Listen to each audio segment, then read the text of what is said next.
A very warm and hearty good day to all of you. My name is Ramanpreet Kaur Bhatia. I am a chartered accountant from ICI, a certified public accountant from CPA Australia, and a distinguished Toastmaster from Toastmasters International. In today's video, I'll be discussing about some aspects about leadership styles from Module 1 of Global Strategy and Leadership subject of CPA Australia. I hope you all will find some value in this video. So let us start our first topic for today, which is leadership. Now, who is a leader? A leader in an organization is responsible for creating an environment in which the strategy process can work. A leader is responsible for all the decisions or many decisions related to strategy process. Where do we find leadership? Generally, we say that a leadership is commonly observed in 5 levels in an organization, which is the board, the CEO, senior management, general management, and project management.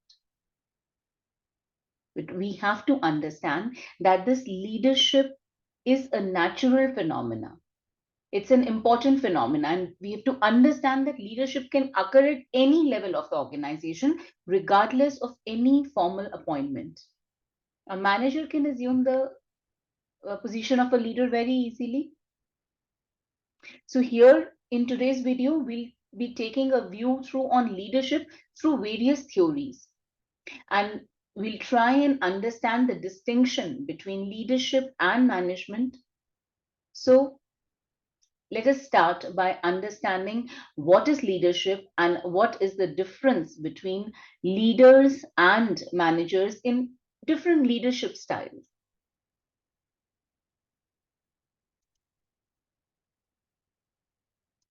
First, we'll talk about leaders and managers. Now, are leaders equal to managers? We always say that all leaders are managers, but not all managers are leaders. So there is a very fundamental distinction between leadership and management. While leadership is about coping with change, something major is happening around us, something major change is happening around us, we have to act as leader. Whereas if something is not going as per the process around us, and we have to manage that process, we have to manage that complexity, that means we are a manager. So leadership is about coping with change, management is about coping with complexity. The management process reduces uncertainty and stabilizes the organization. It is the implementation of vision and direction. But who gives that vision and direction? It is given by a leader. So we have to understand that it is possible. We say that all leaders are managers, but sometimes it is possible, it is very much possible that I am good at providing strategy. I am good at planning, but I am not good at executing. Whereas somebody is good at doing both the things, planning also and execution also. So we have to understand that great leaders might not be great managers. If this happens, what should we do? And so then we need a distinction. We need two levels. We need a leader and a manager. We need somebody to plan, and then we need somebody to implement.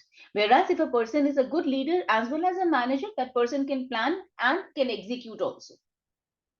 But if not, then they have to seek out other managers to fill their role in the organization.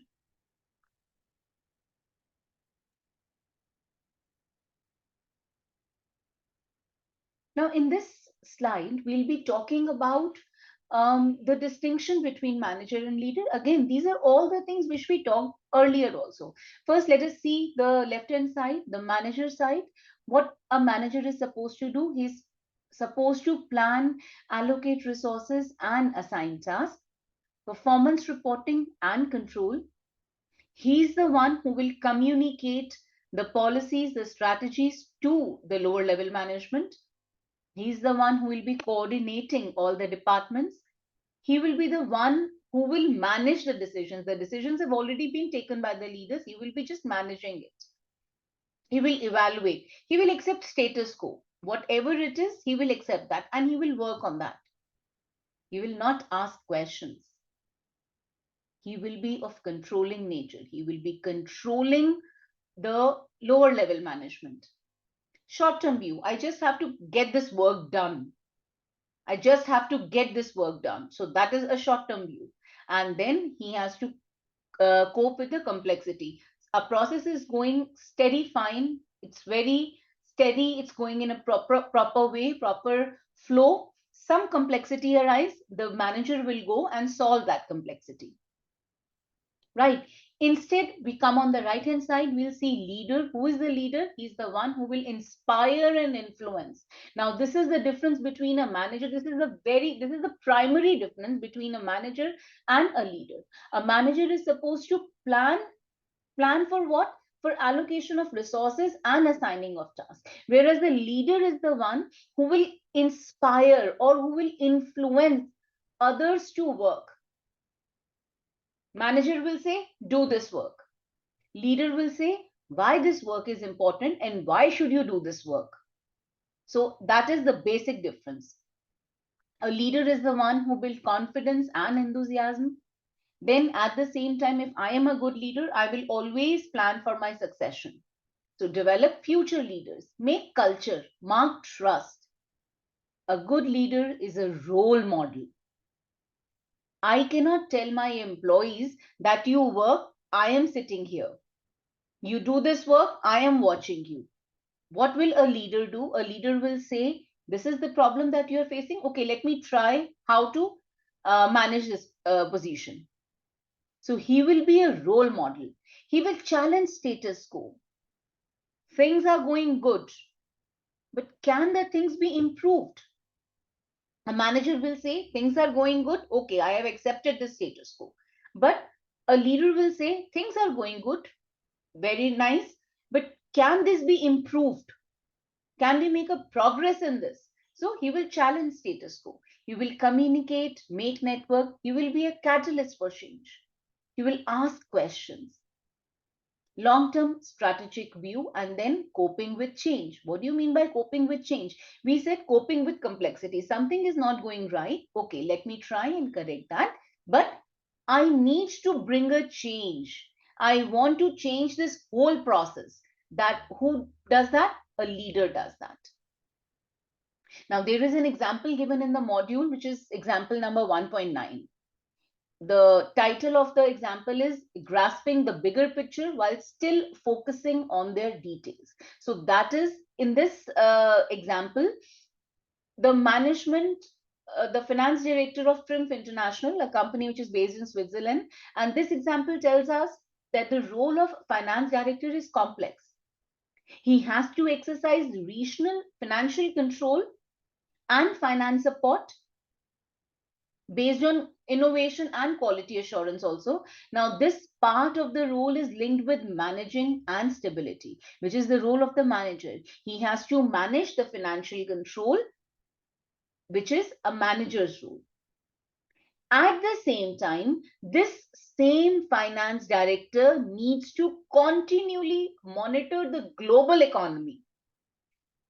I am managing the controls, that's okay. I am a manager, so I'm making sure that everything is all right. But at the same time, if I am the finance director, I need to continually monitor the global economy, review the organization budget to make sure that it is realistic.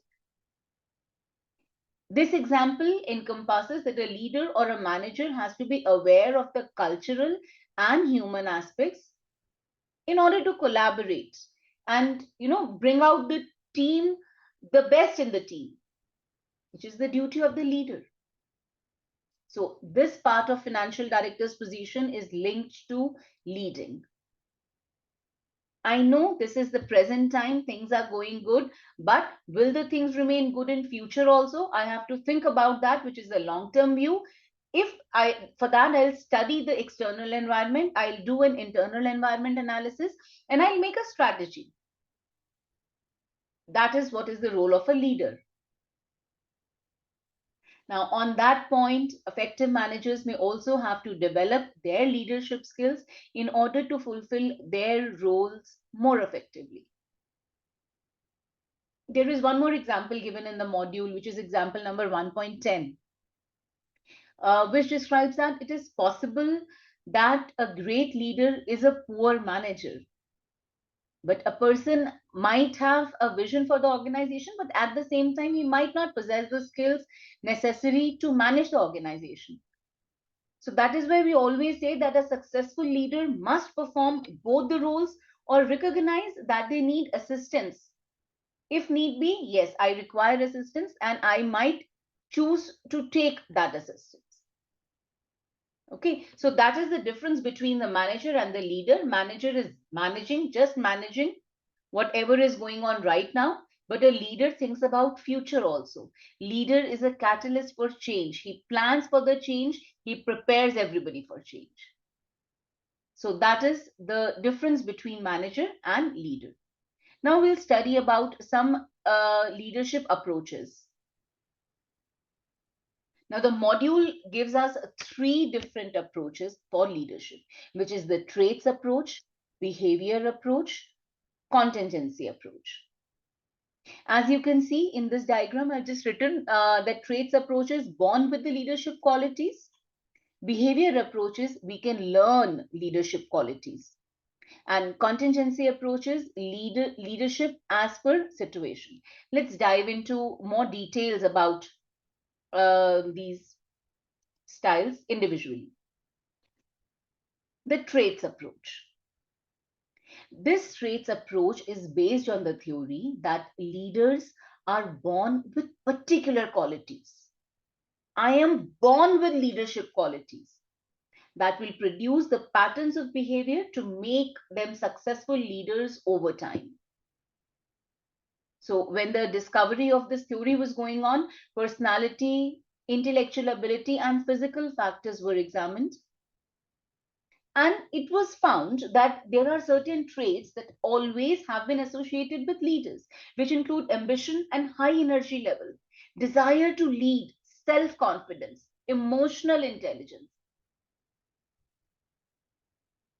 When we say that whether the leaders are really born with the leadership qualities, there are distinctive views. So what is the essence of this theory? This theory says that leaders are born with such qualities and there is a biological basis for that.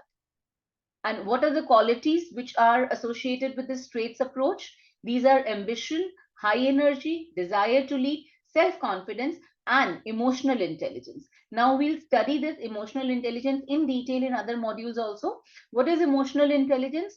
Self-awareness. I am aware about myself. Self-management. I can manage because I know myself, because I have a self-awareness, I can manage myself. Social awareness. I have an empathetic attitude towards others. I understand other people. So that is social awareness. And based on that social awareness, I have social skills. What are those social skills? My communication skills, my presentation skills, how I convince others. So those are my social skills. So what is the traits approach actually believe? It is highlighted in italics and bold that what leaders already have or with what leaders are already born. However, in the present organization structure or in the present complex world, present scenario, we can always say that there has to be a shift from what leaders have or towards what leaders actually do. This is a theory given to us. We have to study it, but this is not a practical way. We move to our second theory, which is the behavior approach. Now, what is behavior approach? Behavior approach is more of a practical approach. This theory tells us that leaders can be trained. It challenges that traits theory that leaders are born and not made. No, leaders can be made. Leaders can be trained. The idea that leaders can be trained um, with respect to business opens the door to the possibility that all employees can attend some or the other work and try to be an effective leader. What is the focus of this theory? This theory says that we have to identify the specific actions that effective leaders display and then further teaching these traits to others. If you remember, while doing this, while when we were doing this, the distinction between manager and leaders, we had a specific point which says develop future leaders. So that is the essence of behavior approach, that this theory believes that the future leaders can be trained. We can always, if I have some quality, okay, if I am a true leader, let me pass on this ability to my subordinate also. Let me try and make more and more leaders. Right. So this approach suggests that leaders can be trained, and a clear distinction between behavioral and traits approach is that traits represent physical and psychological characters, whereas behavioral styles are consistent behaviors and actions that describes a leader style. The growth in professional leadership development program these days is a consequence of this approach. Almost in all organizations in present world, whenever a person joins in at any position, say a manager, a finance executive, or a manager, or a vice president, or CFO, they are supposed to do a succession planning. They are supposed to give the name of that one person whom they want to train. So that is the essence of today's business scenario. We need to keep somebody, we need to train somebody simultaneously who can take our place when we exit. So that is behavioral approach, that the leaders can be trained. The executive today are being trained on how to improve their leadership style.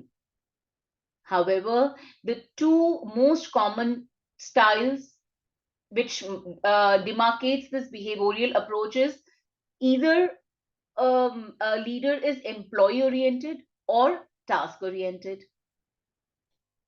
Right. So these orientations describes the styles that a leader can have: a high concern for people or a high concern for professional and operational issues.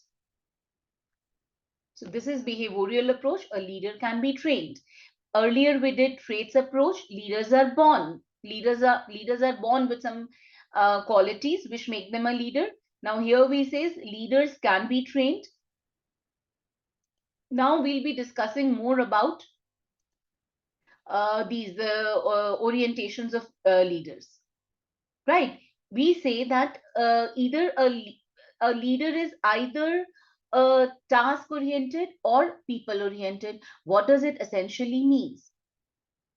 If I am task oriented, which means I am operational oriented, I specify the role and task, I schedule the work, I set the performance standard, and I develop procedure. My major focus is on getting the work done. But if I am people oriented or if I'm employee oriented, I am friendly and supportive. I show trust and confidence in my subordinates. I give recognition to subordinates for their accomplishments. Right? So these are the two basic styles of behavioral approach. Now, because as I said, the present business scenario is so complex that we can say that these two styles are not to be viewed mutually exclusive. They have to be mutually inclusive. If I say I just focus on tasks but not on employees, will I succeed? No, because in that case, I will not have the confidence of the employees. If I say that I am only employee oriented, in that case, I am disregarding the deadlines. I am not giving proper attention towards the completion of tasks. So as a leader, I should have both employee as well as task orientation. Now, this slide gives us some examples, because this is the chart which is given in the book. It gives a description of these behaviors of these two styles of a behavioral manager, behavioral leader, which is the country club manager, team manager, authority obedience manager, impoverished manager.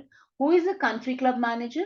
Focusing on creating safe and comfortable working environment with the minimal effort.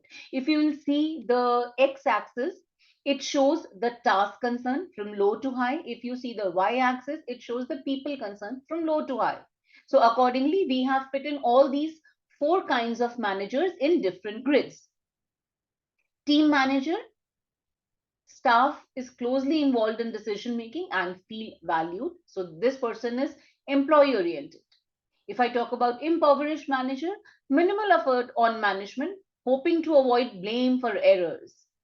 Right? I am neither people oriented nor task oriented. I am impoverished manager. Authority obedience manager, I have good concern. I am task oriented and low on employee oriented.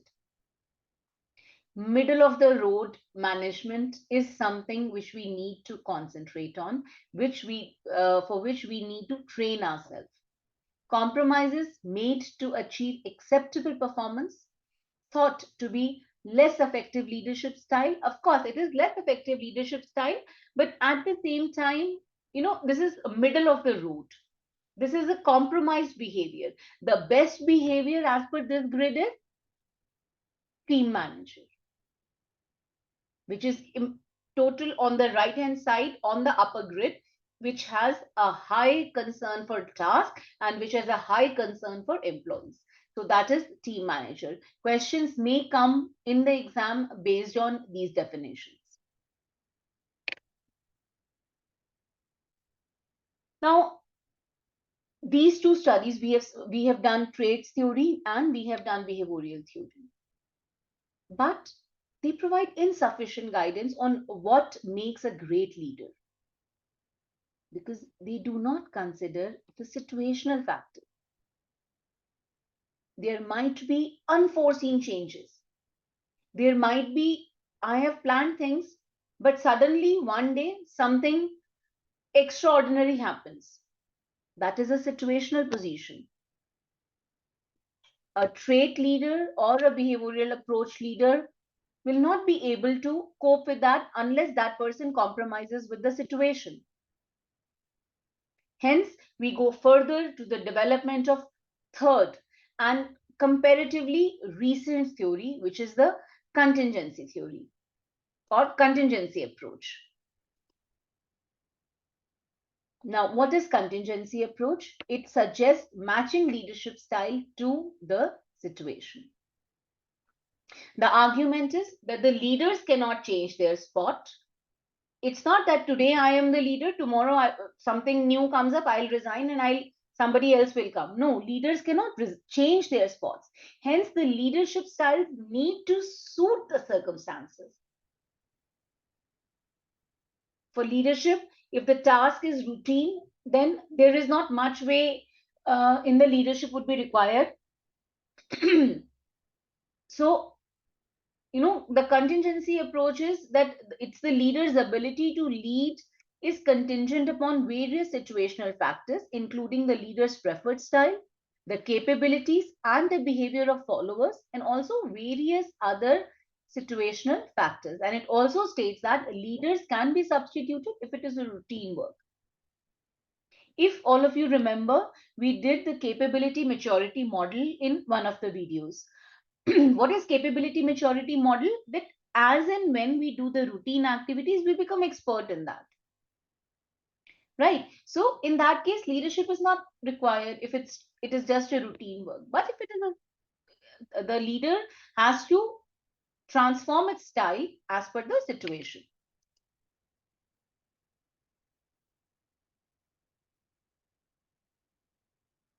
Now, this brings us to another topic, which is strategic leadership. Now, we have done the three traits, the three theories, the three approaches of leadership: the traits approach, behavioral approach, and contingency approach. Now, what is strategic leadership? Strategic leadership is a combination. Strategic leadership is the overall leadership. Strategic leadership is defined as encompassing the vision, mission, strategy, and structure of the organization. Right? It is the overall leadership. Strategic leaders are the leaders having the ability to match this strategic choice, this vision, this mission of the organization with the external environment. So, the essence is that they have to ensure that the organization can change as appropriate to meet the challenging demands of customers and marketplace. And that is what the definition of leadership that we did. It's not about managing the present work, it's managing the present work plus assessing the future and then making planning in present as per future and preparing for a change. Strategic leaders assume that leaders are proactive. They do what is required to achieve the strategic objectives of organization. They try that everybody in the organization understand what they need to do, which is the communication. Strategic leaders make things happen. They set the goals. They direct the strategy. They champion the strategy and make sure that everyone else around becomes a champion of strategy too. How? By communicating them, by training them. They should have critical thinking skills. A leader should have critical thinking skills. A leader should be able to make complex decisions. And finally, leaders have to define and innovate the business models, how the business works. That is the innovation of business model. So, a strategic leadership is the overall leadership. Right. Again, we'll just go through the first 2 points. Strategic leadership is overall leadership. It means working towards the completion of an organization vision, mission, and choices by matching it with the external environment. Right. So I have outlined the 5 core tasks of a strategic leader as given in the module. Sets the goal, they direct and shape an organization, champion the strategy and direction, manage complex decision making, identifying right business model, and making things happen. That is strategic leadership. There are certain elements of a strategic leadership. This is more from a theory point of view, but yes, questions might come from this. As we said that strategic leaders make things happen. So what are the key elements of a strategic leader? The first one is strategic thinking. They have to be visual. They have to see the bigger picture. They have to question the current wisdom.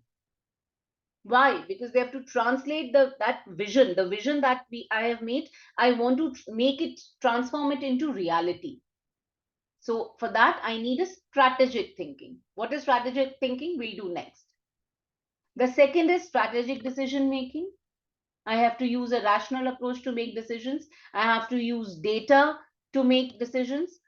I have to get the support of my employees or my lower level management through command or collaboration or consensus or convincing power or convenience power.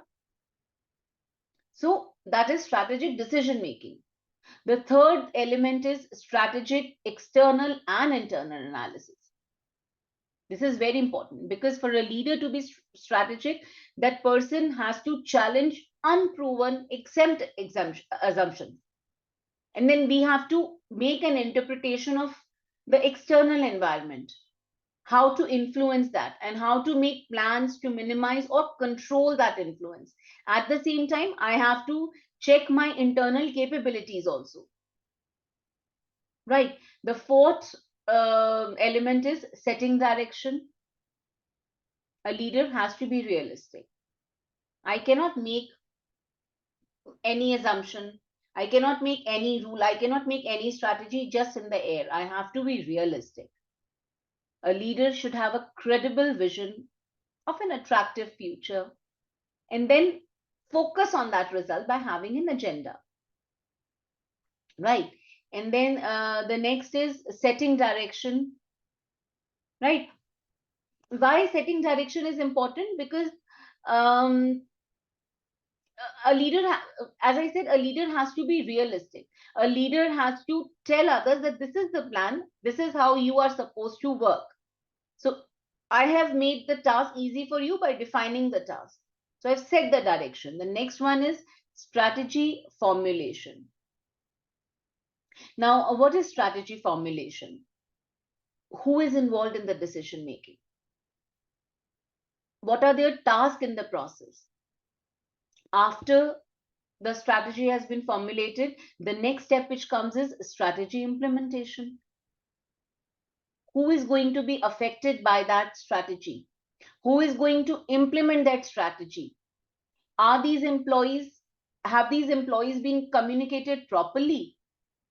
Have they been told why we are making this change, why we are implementing this strategy? Have we recognized their potential? Have we recognized their contribution? That is all involved in strategy implementation. The next very important element of a strategic leader is communication. Now, this communication is going to be um, uh, coming again and again in other modules as well.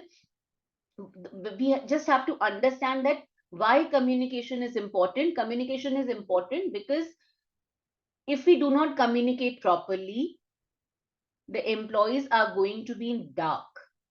The implementation team will be very resistant to that change. Why are we implementing this policy, this strategy, or why are we changing? What is the vision? What is the strategy? So we need to communicate this strategy and respective actions to all the employees. Tell them the benefits. Tell them the risks.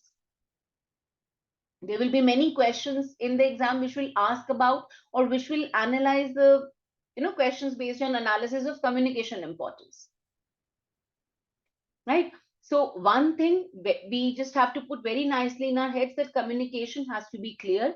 Communication is very important for an effective strategy implementation or for any change management. Everything has to be communicated,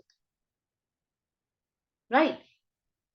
As an effective leader, as a strategic leader, you have to tell them what currently works, what are the future plans, how they have evolved from the past, what is going on in the present, how are we going to progress if we implement this new strategy.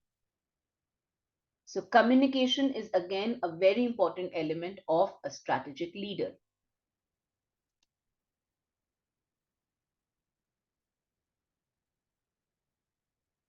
We said that one of the very important element of a strategic leader is strategic thinking.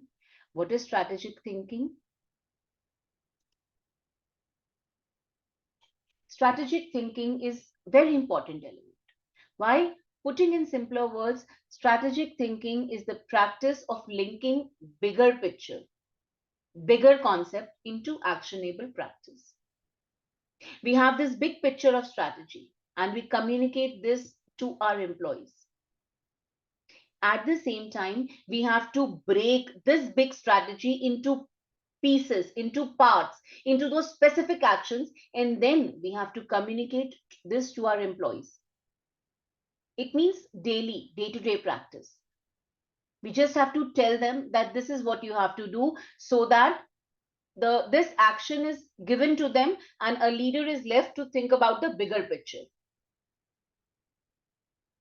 Right.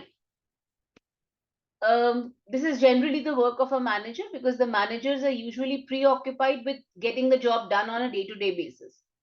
And literally, there is no time left to step back and think in a creative and innovative manner.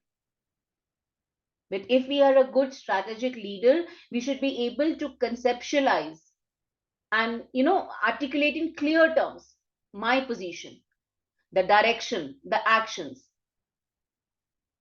The effective leader need to be capable of seeing the big picture and how understanding how that picture is changing. We have to conceive the current and future context also. We have to communicate the planning process, the strategy to the employees. There is an example given in the book, which is example 1.11 of Japan Airlines, which talks about this power of strategic leadership. So I suggest all of you just go back and read this example. Right. So this is strategic thinking for us. Now, the next we are going to do is transactional leader and transformational leader.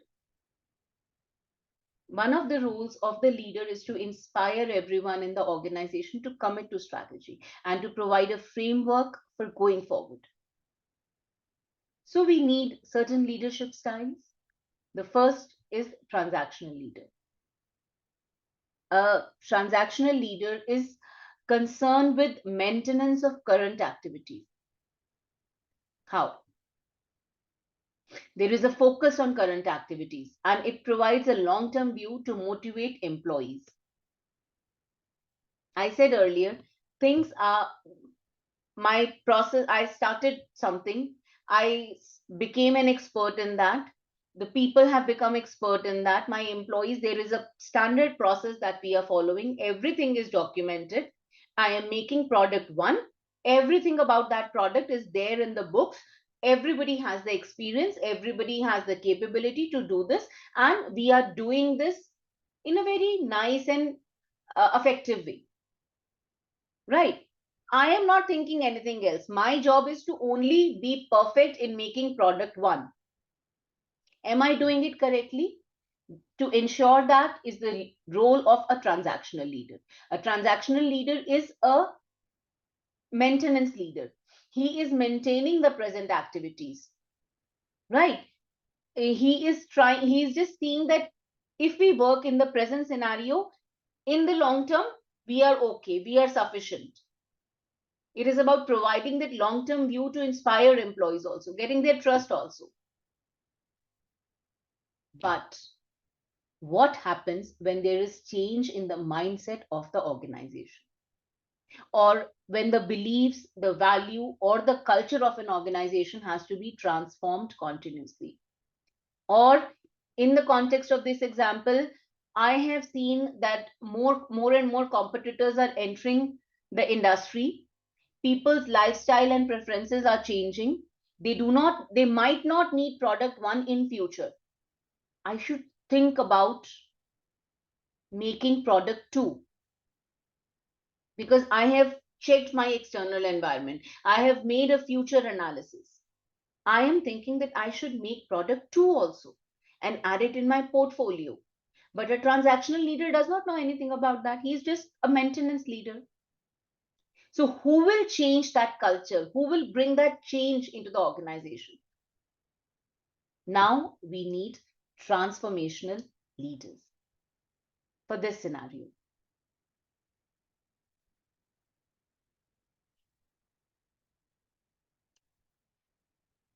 So the three basic principles of transformational leader is rebuild, remake, and renew. To creatively rebuild and remake the organization. Transformational leaders' main job is to transform and lead major changes in the organization. When is this needed? Generally for startups, right? Or on the growth or renewal stages of an organizational life cycle. When I'm growing or when I'm on the renewal stage, some change is about to come in an organization. That's where I need a transformational leader. Right? Is it that easy to change the mindset of anybody, or is it that easy when the employees are settled in their day-to-day regular jobs? Is it just that easy to rebuild or recreate? No. Role of transformational leader. Now, we say that there are three phases of transformational leaders, right? The first phase starts when a need for change is felt. If I say that I'm making product one, but suddenly I realize that other people are entering, the competitors are entering in my market. A customer came to me, he said, do you have any other product other than product one?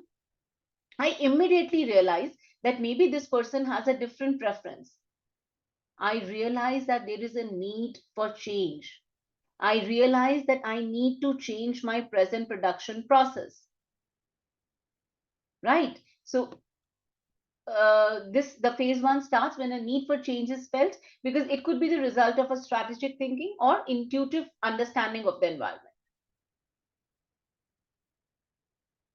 What is going to happen? The transformational leader in phase one, they have to understand that there is need to for change, and then they communicate this need for change to the organization, to the top level management, who will in turn communicate this need to middle level management, and finally to the execution level.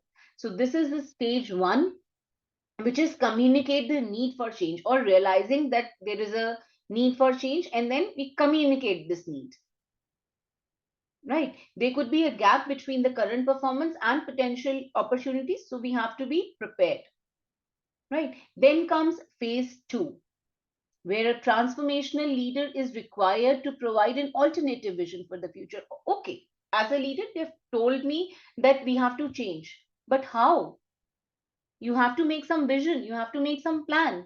That will be done in phase two. Right? Now, this vision needs to be idealistic, yet based on reality. Because without that vision, people may realize that this current situation is not viable in the long term. Right? This phase combines the creation of a vision with mobilization of the organization to pursue that vision. Now starts phase three, which is the actual implementation, when the strategies must be implemented, and this is the final phase of transformation that embeds the change into our organization and makes it permanent. This is the phase where an activity is no longer alien to the organization. It is a part of day-to-day activity. The strategy becomes part of day-to-day activities. This phase is actually the longest phase in the transformational leadership, the entire cycle of transformational leadership, because it's not that easy. If I have a particular habit, I will not change it. If I need to change it, I need to do it continuously for a longer period of time, so that it becomes part of my personality. And that is what happens in phase three. This phase actually takes a good amount of, say, 5 to 6 years to be completely embedded in an organization's culture. So a transformational leader needs to develop this culture in the organization, and the time frame generally takes 5 to 6 years. Then what happens? What is the overall experience of the organization after this transformation? It might have some effects on an individual. It might have some effects on the organizational level of strategy. It might have some linkage with the change process. That is what we are going to study next. So just recollecting, we have done transactional leader, which is just the maintenance leader. Whatever is happening right now, I just have to maintain it. Transformational leader is when I need to bring a change in my organization, or I have to completely transform my organization. There are 3 stages of a transformational leadership: when I realize that there is a need for change and I communicate this need for change by having regard to all the internal and external factors. Second one is when I create a vision for future, that a change is required and this is my plan to make that change. I'm communicating this change to the middle level management and the execution level. Now, reinforce change for long term. I'll try and make this change embedded in an organization so that it becomes part of the organization. And this whole process of embedding in the culture of the organization takes around 5 to 6 years. That is transformational leadership. Now, in coming 4 to 5 slides, I just made few tables where we just talk about stability and flexibility and the transformational leadership phases and other, right? So what happens to flexibility and stability during this transformational leadership phase? In phase one, the need for change is felt, so the leader must ensure that there is enough flexibility within the organization to change.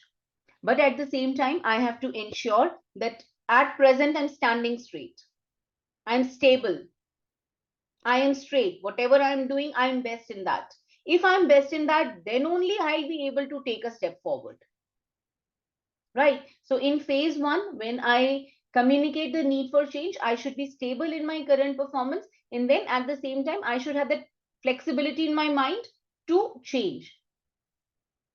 Then in phase two, the leader must ensure that my capabilities are stable enough. When I've created a vision, how I've created the vision, I must have assessed my capabilities, whether I'm able to do this work or not. So those capabilities should be stable, and the same thing, I should be flexible towards moving forward. In phase three, a leader has to ensure that the change is implemented right through until it is embedded to the point that the change is stable now and has become streamlined and efficient way of behavior. So again, there could be questions about the stability and flexibility during different phases of transformational leadership. Right. So here we come about the strategy process and transformational leadership phase. Again, we know that making strategy is a process. And who will make that strategy? A leader has to be essentially a transformational leader. In phase one, communicate the need for change. It is linked with two steps of strategy process: strategy thinking, setting context for strategy, internal and external analysis. Based on that only, I'll communicate the need for change. The second one is explore options or the need for change and strategy development, which is creating a vision for future. Just try and correlate the steps with the transformational relationship phases. Strategy implementation and this whole strategy implementation is there. It's covered under phase two and phase three of transformational leadership, where there is vision for future and reinforce changes. So next we go to organizational level and transformational leadership phases. Again, setting the need for strategy change, just need to revitalize or establish powerful group to achieve change. This is phase one. Developing and implementing strategy. This is phase two, creating a vision for future. Change and uprunning of business after implementation. This is connected with or concerned with phase three, which is the reinforced changes for long term. Right. Then we have individual level. Now, if a change is happening, there might be some changes in the minds of the individual employees. A transformational leader has to deal with that also. When he says in phase one that I have to communicate the need for change, that means I have to disengage an individual from the past. When I say that I have to create a vision for future, that particular employee might feel some disorientation, some disillusionment, because he might have this feeling that this is the plan that they have made for future, but I am not experienced in that. I have my expertise in product one only. So there might be a disorientation. The third one is reinforce changes for long term. Now, what this employee will think, either he will accept that change wholeheartedly or he will become lost permanently. Right? If I'm able to cope with this complexity, if I'm able to cope with the change, it's okay. But if I'm stubborn, I don't want to change, then I will be lost permanently. So that is how we connect the individual level changes with the different phases of transformational leadership. Then the last slide that we have is for Kotter's 8-step change process and transformational leadership. Now this Kotter's 8-step process for change, this we will study in module 6 when we will be studying the change management. So here I've just outlined the eight steps of change.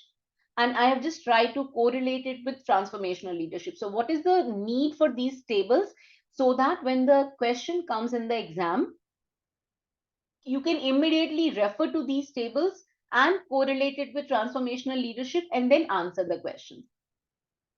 So establishing a sense of urgency and creating a guiding powerful correlation, that is the need for change, creating a vision, communicating the vision, empowering others, planning and creating short-term wins are the vision for future, consolidating improvements and producing more change, institutionalizing new approaches are related to phase 3. Now, this says, so this is what is leadership style. This is part 1 of leadership styles.